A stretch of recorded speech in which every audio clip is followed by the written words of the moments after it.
Hello friends, welcome to Ashish Polala classes. Today in the present lecture of Indian Penal Code, I am going to discuss with you two landmark judgments which was delivered by the Supreme Court of India on the point of plea of insanity.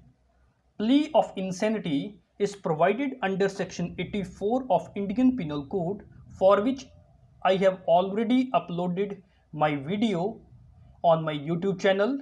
If you have not seen my earlier videos on section 84, then you can see that video from my playlist. So starting from the first judgment, which is Dayabai Chagganbai Thankar versus State of Gujarat, AIR 1964, Supreme Court 1563. What was the brief facts of the case? In the present case, the appellant was the husband of Kalavati.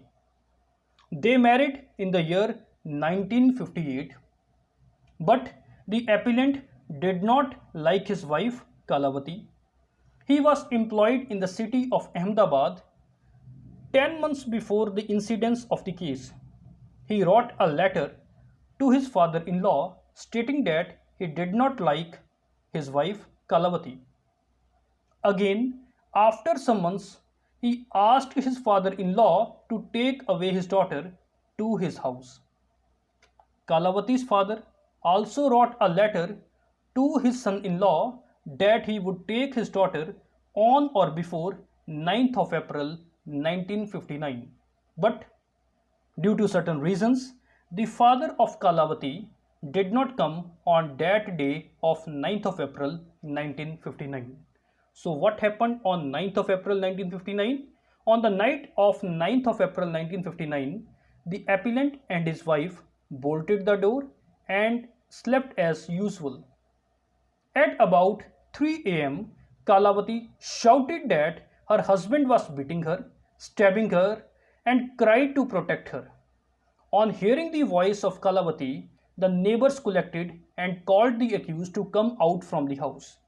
The accused came out from the house, but what happened? Kalavati was found dead with a number of wounds. So, the accused was charged, and during the trial, the accused took the plea of insanity. But the session judge did not believe the evidence of insanity that was produced by the appellant and convicted the accused with rigorous imprisonment for life under section 302 of Indian Penal Code. After sentencing from the Court of Session Judge, the appellant made appeal before the High Court. On appeal, the High Court upheld the conviction of the accused. Thereafter, the appellant appealed to the Supreme Court of India. And what was the judgment of the Supreme Court of India? The Supreme Court of India also did not believe the version of the appellant, and it upheld the conviction of the accused, which was imposed by the trial court, and dismissed the appeal of the appellant. While disposing this appeal, the Supreme Court of India in the present case laid down certain principles in relation to doctrine of burden of proof in the context of plea of insanity. They were, first of all, the prosecution must prove beyond reasonable doubt that accused had committed the offence with requisite mens rea. And this burden of proof always rests upon the prosecution from beginning to the end of the trial. That means to say, initial burden is on the prosecution to prove their case beyond the reasonable doubt that accused had committed the offence with mens rea. And this burden of proof will be on the prosecution from the beginning to the end of the trial. Okay. Secondly, there is a rebuttable presumption that accused was sane at the time when he committed the crime. Okay. Normally, it is the presumption that at the time when the crime is committed, the accused was sane. But this presumption is rebuttable presumption according to the Supreme Court of India. But the accused may rebut this presumption by placing before the court all the relevant evidence. It may be oral evidence, documentary evidence, or circumstantial evidence that accused was insane at the time when the act had been done. But what will be the level of this burden of proof? This is not much high. This is equal to the burden of proof which is normally upon a party to the civil proceeding. That means to say, however, it is very important to note here that burden of proof lies upon the accused is no higher than rest upon a party to civil proceeding. And third principle which has been laid down in the present case is that even if the accused was not able to establish conclusively that he was insane at the time when he committed the offense, even then the court, on the basis of the evidence of both the parties, can come to the conclusion that accused was insane at the time when the offense was committed. So these were new principles which was laid down by the Supreme Court of India in the present case. And second judgment is,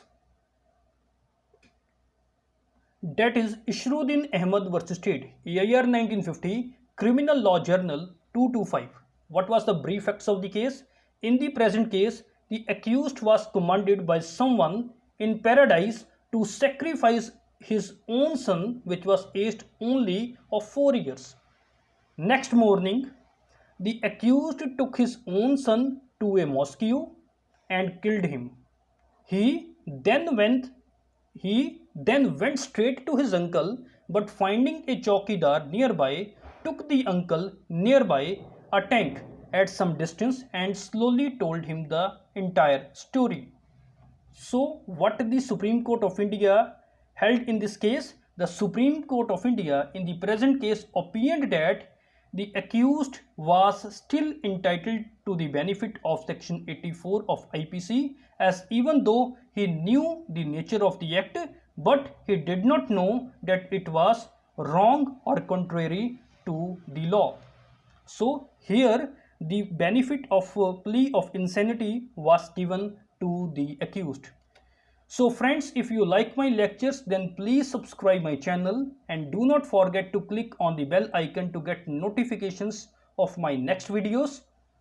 If you like my videos, then please like my videos, share my videos, and if any of you want to take notes of my law lectures, then you can visit my blogs at lawarticles2020.blogspot.com to get notes of my law lectures. Thank you very much. This is